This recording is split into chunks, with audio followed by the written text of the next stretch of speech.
Olá!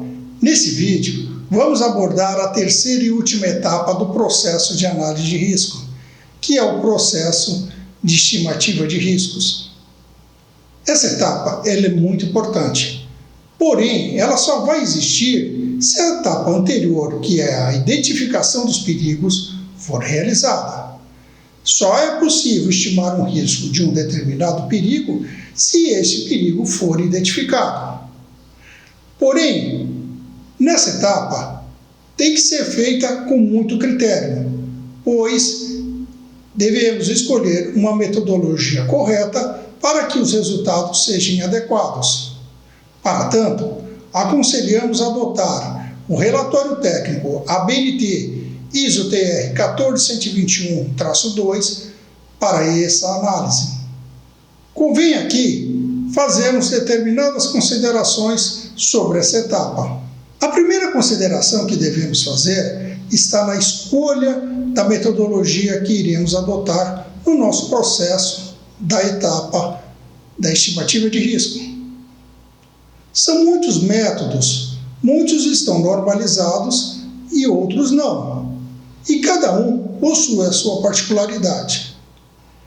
É necessário, antes de tudo, a gente ter uma boa noção dos elementos de risco, pois cada metodologia se baseia nos elementos de risco, que já abordamos esse assunto em vídeos anteriores.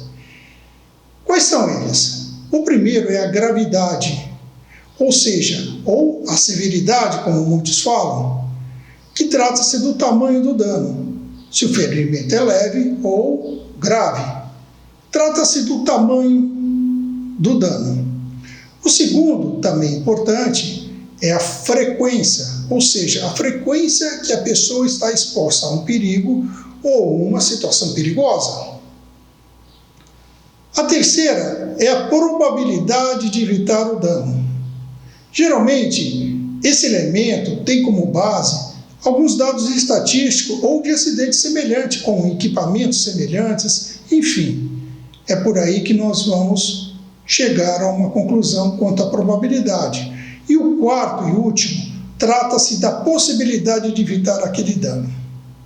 Cada método dá um critério para esses quatro elementos. E dentro desses critérios, dentro de um grupo, iremos escolher aquele que for mais adequado para aquele perigo ou situação perigosa identificado no qual estamos analisando. No entanto, vamos utilizar o relatório técnico ABNT ISO-TR 14121-2, pois lá todas essas metodologias, que são 4, são abordadas com bastante precisão e cada uma delas é discutido com muita propriedade dentro desse documento técnico. A segunda consideração a ser feita trata-se de como trabalhar dentro desse processo, ou seja, da estimativa de risco.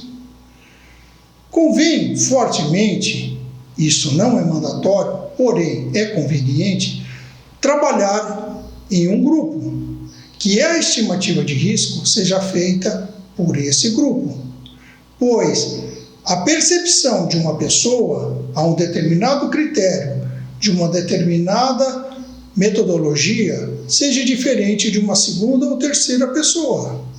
Por exemplo, pode ocorrer que num determinado critério de um perigo identificado ou de uma situação perigosa identificada, a sua opinião é de que aquela gravidade seja leve.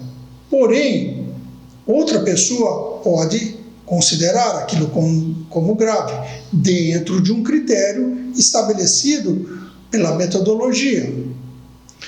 E aí poderá chegar-se a um resultado não muito condizente com aquela realidade que está sendo analisada.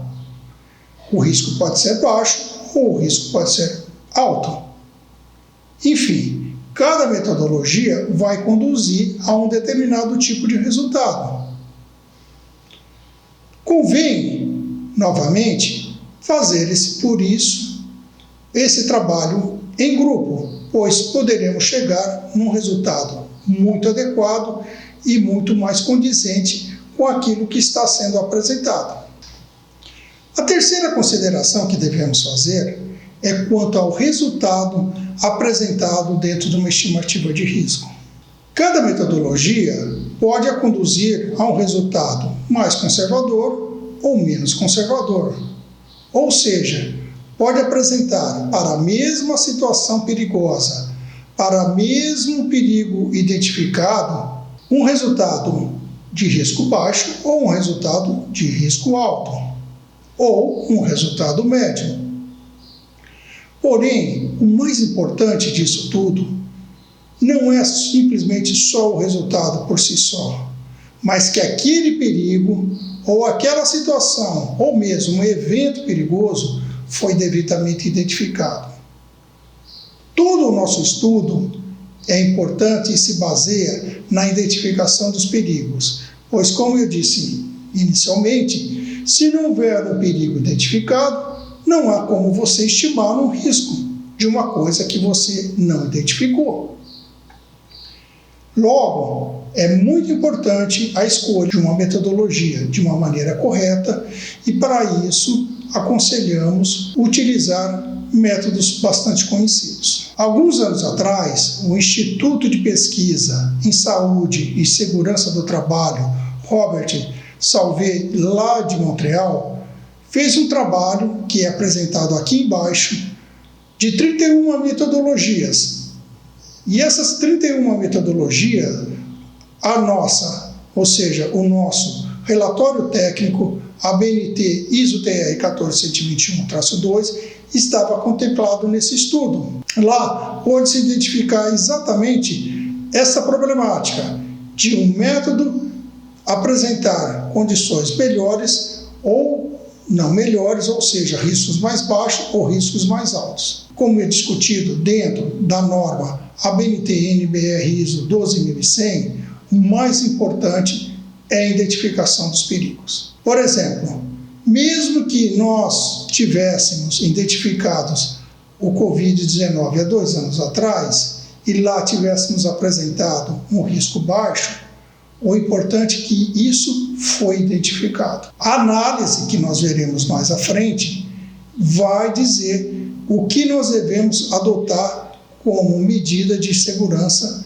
para aquele risco, mesmo que baixo, ele possa se tornar mais baixo ainda.